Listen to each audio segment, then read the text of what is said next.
Цар Давид и цар Соломон, чита Александар Станојков.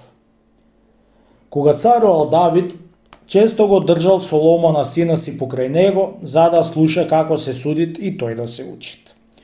Во разговорот што го правил цар Давид со старешињето за земните работи, понапред го кажувал и за на тој век како ќе биделе од кога ќе умреле. Блазе си му на тој што ќе оставит по смртта своја челад, за да се молат Бога и да даваат задужбина за своите родители, за да и клаат во рајот. Велел цар Давид. Чунти овде човекот не може да се осветит и да сакат. Сите старци зборот од цар Давида му веруваа. На сина му Соломона ич нему на гајдата тој збор не му идел. Се сакал да му речи на татка си, ама се страмел да му речи. Денеска, утре, му го чекал времето за да му докаже тоти човек без да се потрудит, дури е жив, да не се надејте од челата да влезит во рај.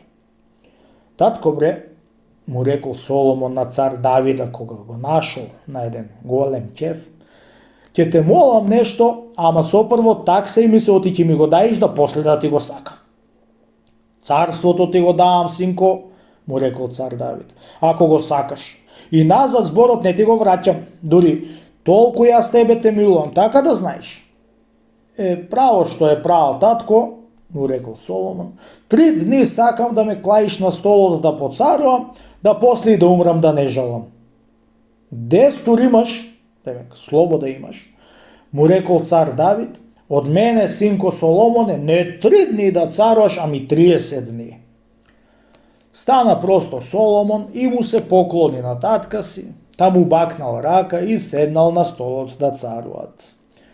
Поминале неколку дни и една вечер беше пратил 40 со по еден венер запален да го земат татка си Давида и двајца да го носат напред во темницата, а 40 венери да одаат неколку чекори назад, доколку не ќе довтасуват светлината до цар Давида, за да не гледат кај газит.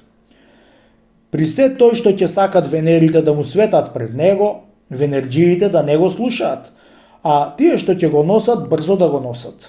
Кал, мал, ништо да не гледаат, колку да можат брзо да го донесат при него. Дошле пратените луѓе и така направиле. Го донесле Давида пред Соломона во одајата.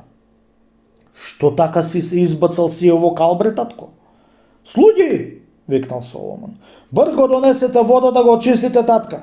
При 40 венери што ти пратив да ти светат пред тебе и пак во калта да цапаш, бре татко, му рекол. Да Бог да и убие 40 твои венерджи, сите шега со мене се биеја и 20 чекори зад мене назад одеа. После, од кај ќе ми се видеше да не се оцапа во калта, бре синко? Бре, та дека одеа венерите назад не ти се видеш, а? Вистина, татко, кога да бидат венерите зад човека, не му се види и ќе се оцапа. Ете така, татче мој, од кога ќе умри човеко, челата што ќе даваат милостина по смртта, како венерите што одеа по тебе сега.